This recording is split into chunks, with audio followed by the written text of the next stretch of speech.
ನಮಸ್ಕಾರ ವಿದ್ಯಾರ್ಥಿಗಳೇ.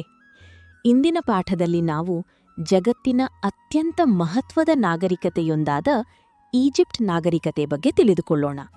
ಪರಿಚಯ. ಈಜಿಪ್ಟ್ ನಾಗರಿಕತೆ ಆಫ್ರಿಕಾ ಖಂಡದಲ್ಲಿರುವ ನೈಲ್ ನದಿಯ ತೀರದಲ್ಲಿ ಬೆಳೆಯಿತು.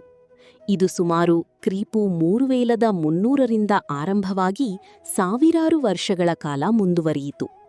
ನೈಲ್ ನದಿ ಇಲ್ಲದಿದ್ದರೆ ಈ ನಾಗರಿಕತೆ ಬೆಳೆಯಲು ಸಾಧ್ಯವೇ ಇರಲಿಲ್ಲ.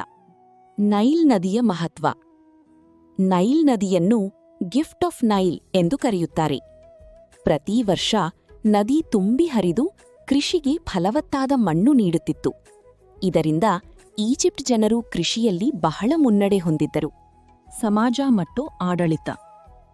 ಈಜಿಪ್ಟಿನ ಆಡಳಿತ ಫರೋ ರಾಜರ ಕೈಯಲ್ಲಿತ್ತು. ಅವರು ದೇವರಂತೆ ಪೂಜಿಸಲ್ಪಡುತ್ತಿದ್ದರು. ಸಮಾಜವು ವಿಭಜಿತವಾಗಿದ್ದು ರಾಜರು, ಪುರೋಹಿತರು, ಕಾರ್ಮಿಕರು ಎಂಬ ವರ್ಗಗಳಿದ್ದರು. ಪಿರಮಿಡ್ಗಳು ಮತ್ತು ಮಮ್ಮಿಗಳು. ಈಜಿಪ್ಟ್ ನಾಗರಿಕತೆಯ ಪ್ರಮುಖ ಲಕ್ಷಣವೇ ಪಿರಮಿಡ್ಗಳು. ಇವು ಫರೋಗಳ ಸಮಾಧಿಗಳಾಗಿವೆ. ಮೃತದೇಹಗಳನ್ನು ಸಂರಕ್ಷಿಸಲು ಮಮ್ಮಿಫಿಕೇಶನ್ ವಿಧಾನವನ್ನು ಬಳಸುತ್ತಿದ್ದರು. ಲಿಪಿ ಮತ್ತು ಸಂಸ್ಕೃತಿ. ಈಜಿಪ್ಟ್ ಜನರು ಹೈರೋಗ್ಲಿಫ್ಸ್ ಎಂಬ ಚಿತ್ರಲಿಪಿಯನ್ನು ಬಳಸುತ್ತಿದ್ದರು. ಅವರು ಗಣಿತ, ವೈದ್ಯಕೀಯ ಮತ್ತು ವಾಸ್ತುಶಿಲ್ಪದಲ್ಲಿ ಮುನ್ನಡೆಯನ್ನು ಸಾಧಿಸಿದ್ದರು.